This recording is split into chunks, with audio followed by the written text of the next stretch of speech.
I am so excited to announce that I have released the first official tarot diagnosis spread book.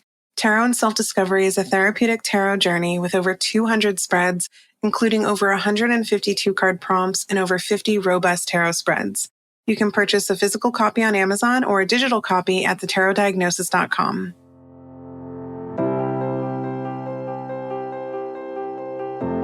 You are listening to The Tarot Diagnosis. I'm your host, Shannon. I'm a licensed psychotherapist, and I also happen to have a love for tarot. Each episode, I invite you to reflect with me as I work to demystify the tarot and the human experience, all while exploring tarot's connection to mental and emotional health. While this podcast may feel therapeutic, it is not meant to take the place of psychotherapy. So grab your cards and join me as I work to create a pathway to better understand ourselves and those around us. We are going to journey into the world of attachment theory today.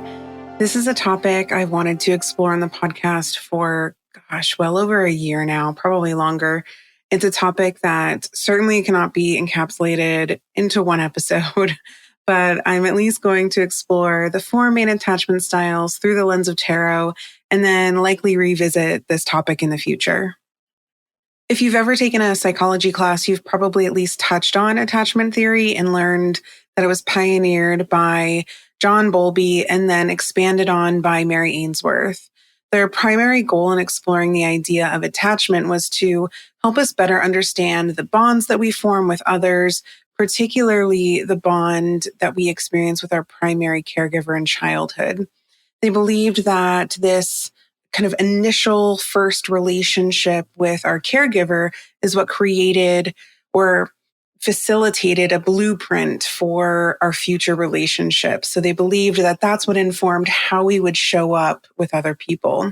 And they believed that these connections or these attachments with our primary caregiver would eventually impact how we navigate our own intimacy or feelings of trust, or how we feel a sense of security with others. Now, I think it's really important to also talk about how this concept of attachment theory is not without flaws.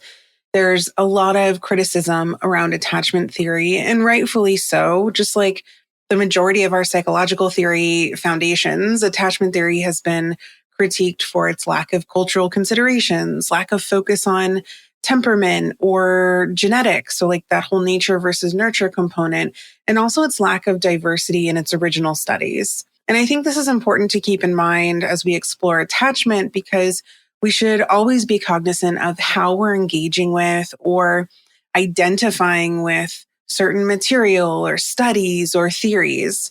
So attachment theory can and has been incredibly helpful for me and my clients. I know it helps me inform different psychological impressions with clients, and then helps my clients understand how and why they may show up in relationships in the way that they do. But I think that it should be just that, an informational piece. It should inform, not be the whole answer. And we should think about this idea of attachment as like a whole puzzle, and the four main kind of components of attachment that I'm going to talk about today are just pieces of that puzzle. It's also important to remember that while we may identify more closely with one specific attachment style, we're probably a mix of all of them, and different attachment styles can emerge based on different people that we're connecting with and how their attachment style impacts us. And then depending on the work that you're doing, your attachment style can shift or change over time, especially if you're working really hard to get to a more secure attachment style. So before we dive into the actual attachment styles, I want to spend some time talking about the archetype of the devil in tarot, because I feel like it's kind of the baseline attachment archetype. And then once we kind of go over that, we're going to explore how the cards or specific cards might align with the four types of attachment styles. From a shadow perspective, the devil illustrates how attachment patterns, particularly insecure attachments, anxious attachments, and just overall unhealthy attachments, end up leading to experiences of emotional manipulation or dependency, and make us feel controlled by our own insecurities or even by the dynamics that we're experiencing in a relationship with somebody else. I feel like the devil archetype is also a good imagery to explain even the dynamics established in early childhood. You have this figure who's much larger than the two other figures pictured here, and there's this literal attachment with these chains. Yet we know that the chains are loose, and that's typically what we tend to focus on when we pull the devil. Oh, look, the chains are loose. You could easily slip them off. But I think it's a fascinating component here when we're talking about attachment theory, because, if the devil represents maybe the unhealthy patterns or unhealthy learned behavior that we've experienced throughout our life, we still have this string attached or this chain, even though we know that we can take it off and that we have free will and we have the ability to form our own attachments and create new relationships. It's not that easy to just lift the chain off because there's so much else that's embedded within us, over time and based on our relationship with our caregivers. So I know we kind of always just flippantly say, oh, just take the chains off and it'll be okay. But I just want to kind of drive home that validation that it is not always that easy. And those chains in this card are representative of not only an external attachment, but also an internal attachment. And the internal attachments are typically what can be most difficult to try to transform. So I know I'm talking about the devil in terms of more of like the shadowy components, but I feel like this card also offers a glimpse into how we can get to secure attachment. So like I was saying with the whole, we always focus on lifting the chains off, we can figure it out. Those loose chains do signify the potential for being able to break free from either self-imposed or learned limitations and unhealthy attachments. Like it shows us that it is possible. And we can do this through self-awareness, self-discovery, introspective work, going to therapy, and we can work towards confronting and then eventually transcending any of these patterns that hold us back from experiencing our true unburdened self. And when that happens, the archetype of the devil then becomes this catalyst for recognizing that these chains don't have to hold us down and don't have to bind us, and that, we are able to lift them off and be set free, so to speak, or empowered and essentially transformed. So let's go ahead and move on now and talk about the 4 main attachment styles that you all are probably familiar with. I'm also going to be talking about several different cards in the tarot that I feel accurately represent these types of attachments. And I would love to hear your feedback or input if there is a card or an archetype that you think would also lend itself nicely to one of these attachment styles. Let's start with anxious attachment. So folks who have an anxious attachment style often feel constant worry, or they have this constant need for validation. Am I wanted? Do you love me? Is everything okay? Are you mad? Those types of moments of seeking validation. And the worry is typically about, is my partner or this friend or this person reliable, or am I truly valuable to them? They may exhibit clingy behavior and often fear abandonment. So that's where that kind of excessive reassurance that I was speaking about a moment ago comes in. That, are you mad at me? Is everything okay? Are you still happy with me? And folks with an anxious attachment style really crave closeness. They want to be near you. They want to be talking to you all the time, because when they're near you and they're talking to you, there's this sense of safety, but not in necessarily a healthy sense of safety. It's allowing them to feel like, okay, everything's okay right now because I'm not being abandoned because they're close to me. Because that fear of abandonment is really what's kind of pushing this excessive need for reassurance. So there's a lot of checking in, making sure that you still actually want to be around them.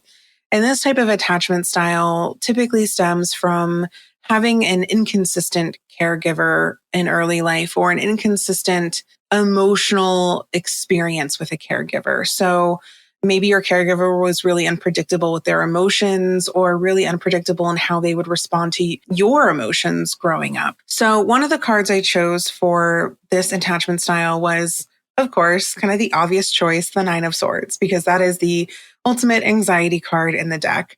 But I also want to pair it with the moon. Because I think the moon offers a little bit more depth here, because the anxious attachment styles often feel like they're in a constant state of ambiguity, even if they aren't. And I feel like that ambiguity is really represented in the moon archetype. So the anxious attached person might, again, constantly be seeking reassurance when they're feeling insecure, especially about the clarity of the relationship. So you can see, why I would bring the moon in with the Nine of Swords, because the moon often ambiguous. There isn't a lot of clarity, a lot of shadowy components. And the Nine of Swords representing the anxiety that we often feel when we are existing in the energy of the moon. We can take this a little bit further if we look at this through an elemental lens as well as a psychological lens. So, we understand that the moon relies on the sun's reflection in order to be illuminated. So for the moon to appear as we see it in the sky, it has to rely on the life force of the sun, because without the sun at its core, the moon is lightless. It exists in shadow and darkness. When we're not allowing room to explore what's actually visible, then we too exist solely in darkness and the unknown and ambiguity, and it's really uncomfortable. So with the anxious attachment style, we might be prone to ignoring the light that's in front of us and instead feel this urge to hunt around in the shadows, even when it's not necessary, because there's something within us saying, "Oh, I don't know. I don't know if I can trust this. Is it real?" Going back to that unpredictable caregiver experience growing up, because one minute the caregiver might have been really kind and compassionate and consoling and tending to your needs. And then the next minute, maybe that caregiver was ignoring your needs or not being kind or compassionate.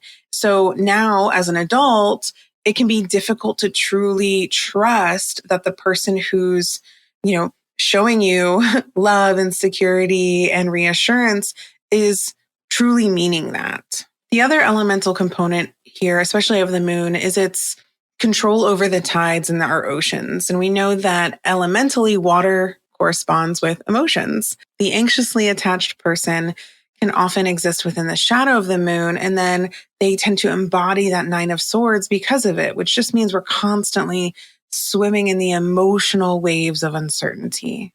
Let's move on to avoidant attachment now. So people with an avoidant attachment style tend to do whatever they can to avoid emotional closeness and often appear kind of emotionally distant. Do you ever get that vibe where someone's just not fully allowing themselves to express themselves or really kind of be who they are? Or you might feel like, oh, this person's holding something back. They might be an avoidant attachment style person.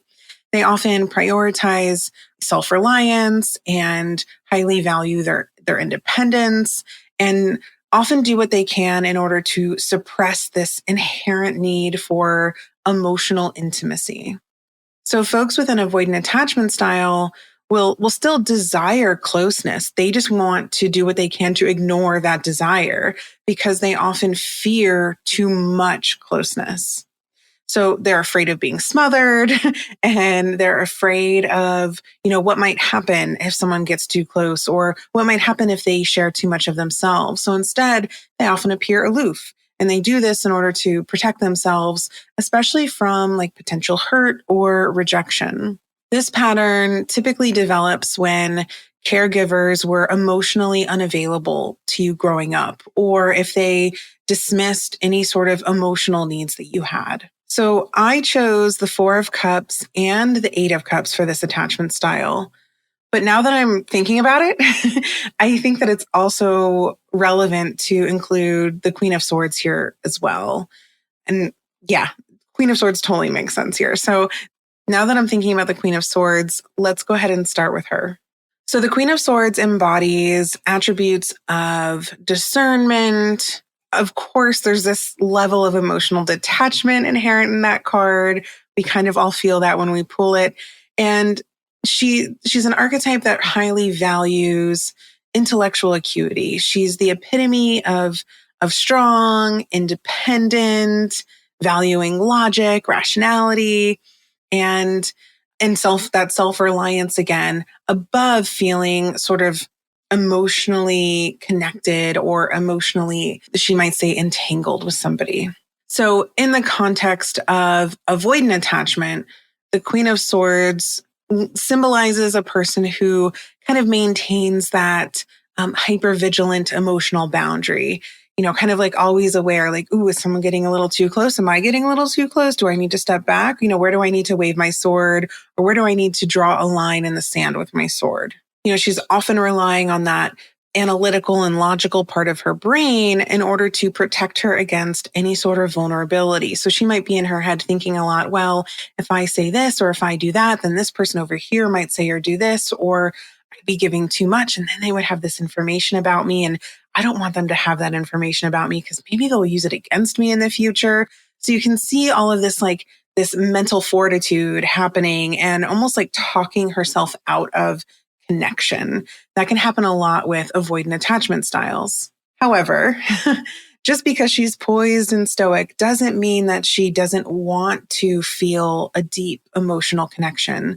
She's just incredibly reluctant to it. She feels like it's safer for her to be autonomous and on her own because then she doesn't have to worry about trying to fix or repair herself when she's hurt or rejected or God forbid she be seen as needy.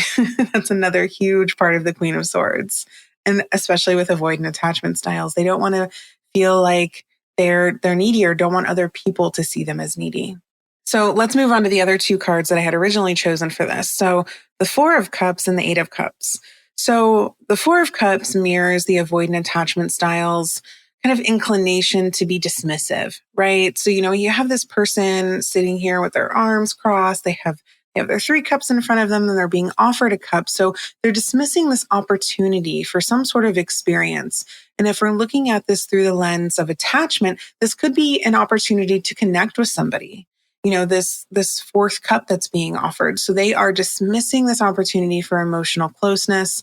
Often an avoidant attachment person will disengage entirely. And we see that depicted in the imagery here. This person is sitting, with their arms crossed and they're saying no, or not even really saying anything, but they're speaking with their body language. Like, this is not for me. They're very closed off. They're not even looking at the cup.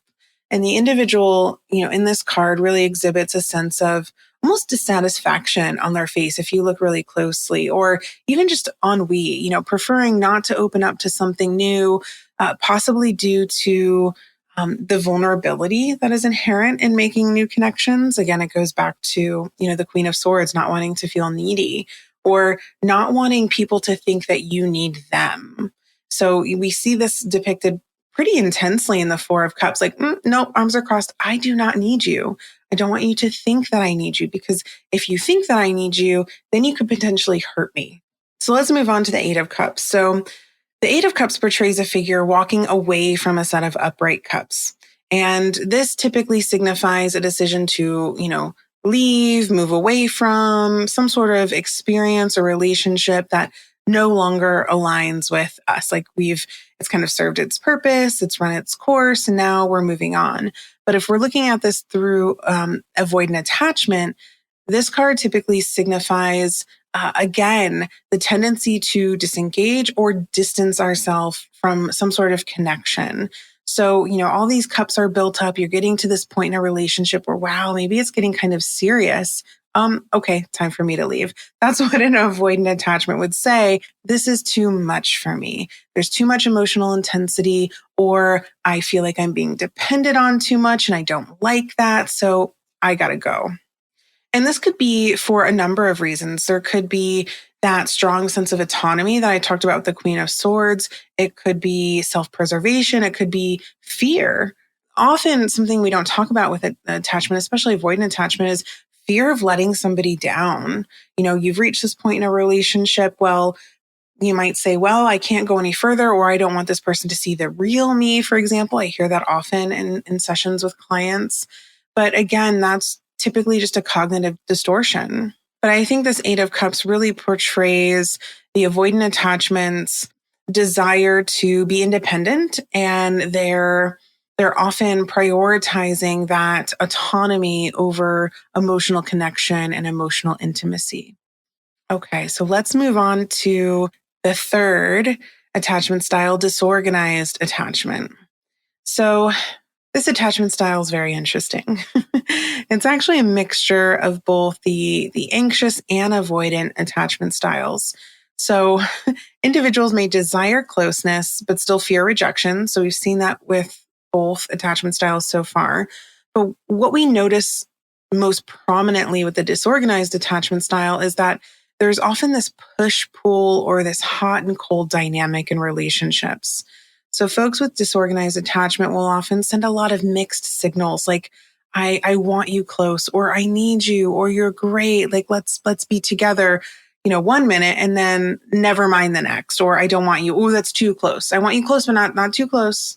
And this style often results from a traumatic caregiving experience, or like the other two attachment styles, very inconsistent or unpredictable caregiving experiences. So when I was trying to figure out what cards I wanted to use for this attachment style, I was immediately drawn to wands. For some reason, I haven't fully dissected that yet, but I feel like I could probably figure out a way to talk about this through all the suits. But I immediately gravitated towards the wands, and I chose 6, 7, 8, and 9 of wands to really explore this attachment style, because the disorganized attachment style is often the most complex and difficult to experience and work with. And I chose these 4 cards specifically because of the story and the sequence that these cards depict, because it feels incredibly similar to what it's like to be in this attachment style and then be with somebody in this attachment style.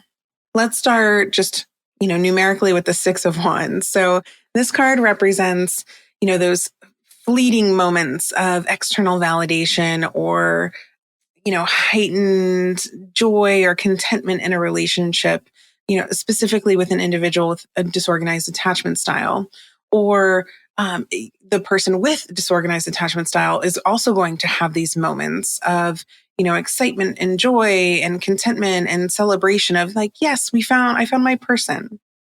And these moments are typically, brief, and brief is subjective, but it's a nice break from the disorganized attached person to have from their internal emotional turmoil. But I think it's important to remember that these 6 of wands moments don't often bring feelings of lasting fulfillment, and it's never a resolve to the underlying struggles and issues with this type of attachment style. And typically this is just, again, a story in a sequence. So this is the beginning of the sequence. And then we eventually move into the defensive behaviors of the 7 of wands. So when we move on to the 7 of wands, we see the hypervigilance and the defensiveness that is experienced within the disorganized attachment. So folks with this attachment style are usually like on guard, prepared, ready to battle. And that's both an internal and external battle that they're prepared for. And this is typically due to past experiences, again, with what I was saying with the inconsistent caregiving or traumatic experiences in childhood. And this defensiveness is also an accurate depiction when we're talking about the struggle that someone might feel between desiring a connection and a relationship with someone, and yet fearing that overwhelming sense of something could go wrong, or I can't allow myself to be vulnerable with this person, or this person might cause me harm. Because in childhood, the person who was supposed to protect them, keep them safe, and develop a secure attachment with them likely did cause them harm, or created an environment that was unsafe for them. So now in adulthood, it becomes really difficult to trust that someone that they're in a relationship with will keep them safe and not cause them harm. And the person that is in a relationship with or connecting with a disorganized attached person often feels this same 7 of wands energy, not just from the disorganized attached person, but they often find themselves maybe as the swords, below, saying, hey, like, I'm not the person you need to battle, or they view the person with the disorganized attachment as, ready to battle. And they might be like, what the hell's going on? How did we get here? So if we move on in the sequence, we end up at 8 of wands. And this is a great interpretation in terms of the rapid movement and the rapid cycling that can happen with the disorganized attached person. With the 8 of wands, we have, these these swiftly moving wands in the air that can symbolize either impulsivity or chaos or just like go, go, go. And that same energy is typically experienced, but in an emotional form with folks with disorganized attachment, as well as the people they are in a relationship with. And the Eight of Wands does a great job depicting that kind of erratic and unpredictable nature that we experienced in the disorganized attachment. So the Eight of Wands, I think, is a good representation because it's not just one way. It could be going back and forth too. So folks with disorganized attachment will often oscillate between, feeling connected and wanting to connect and then wanting to withdraw. And this cycle and this oscillation can happen pretty rapidly. It doesn't, could happen within days or hours sometimes of a connection with somebody. So the Eight of Wands, I think, is a great representation of this maybe feeling of internal instability and often the confusion and just kind of disarray, feeling a little all over the place with themselves and in their relationships. So now if we move on to the Nine of Wands in the sequence, the Nine of Wands plays two roles here. One is that it is a representation of the inherent resilience of folks with disorganized attachment. And I think it's really important to focus on this resilience right now because the way I've been talking about disorganized attachment can be kind of taken as very negative. But folks who have this attachment style have been through likely an incredibly turbulent and rough experience, often experiences. And I think it's important to acknowledge that there has been often a strong persistence in these folks to continue on despite what they have been through. However, the resilience that exists here does often mean that they become hypervigilant. So yeah, they're resilient because they had no choice but to become resilient. And that resilience is often informing their sense of mistrust or weariness over folks that they are trying to connect with. So in the Nine of Wands, we see this really guarded experience. They have all these wands that, to me, it always makes me think of a fence. Like there's a fence, there's a barrier, a really strong, rigid boundary there. And I think here the figure's guarded stance really shows maybe the lingering effects of those inconsistent caregiver experiences, traumatic caregiver experiences, and the way this person experiences, wanting to hold on and maybe move away from those experiences, but feeling fearful of doing so. So to kind of recap the disorganized attachment with the sequence of the wands, with the Six of Wands, you're often celebrated by the disorganized attached person, maybe even put on a pedestal.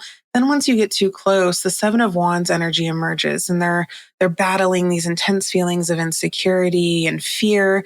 Then the Eight of Wands comes in because, the switch back to the Six of Wands can happen pretty quickly and vice versa.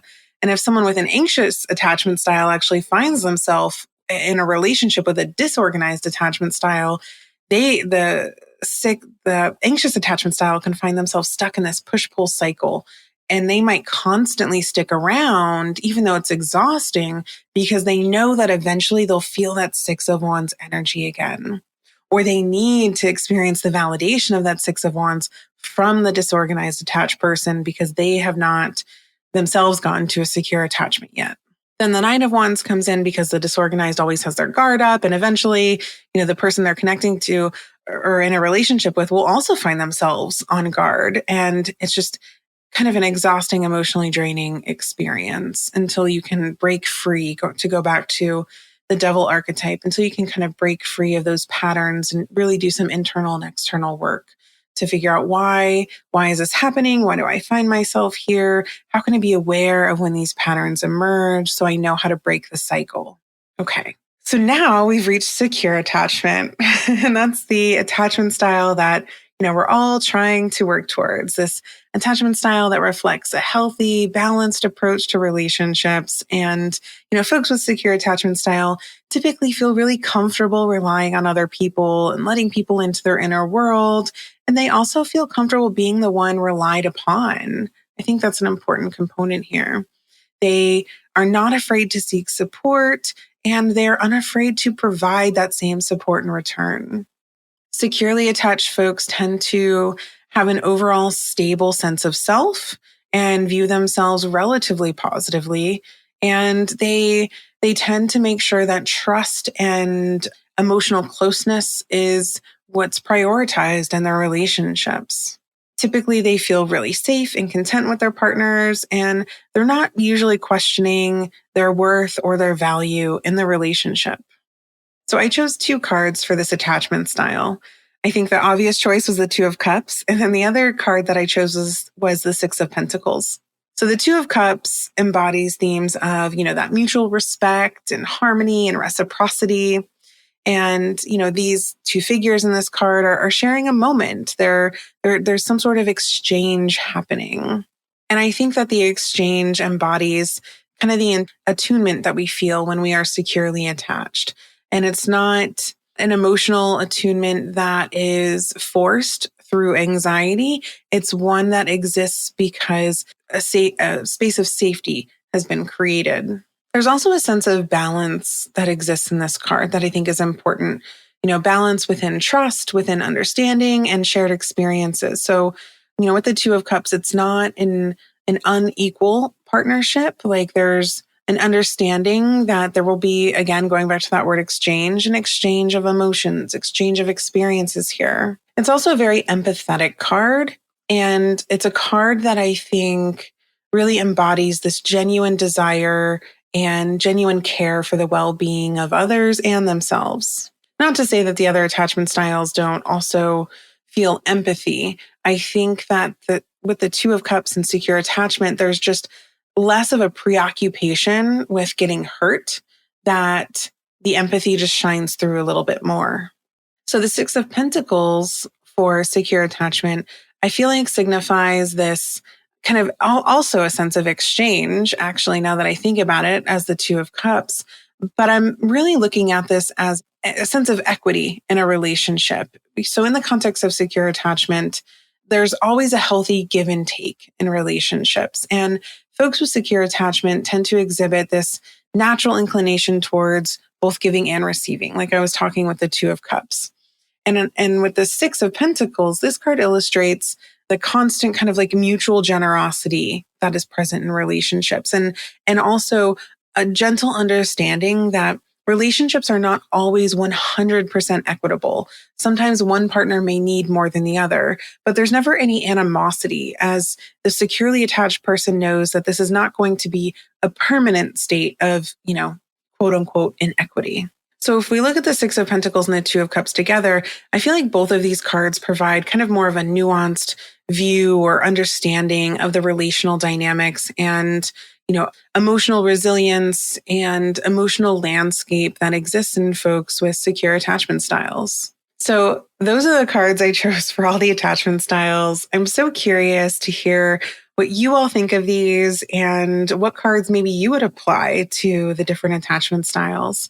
And I also encourage you to view this as just one small piece of an attachment puzzle. There's so many reasons we may, tend towards a specific attachment style that, I did not highlight here because there's just not enough time in one episode. But my hope is that, this conversation gives you a little bit deeper understanding of your own behavior and attachment styles, as well as a deeper understanding of how the cards reflect our overall human experience.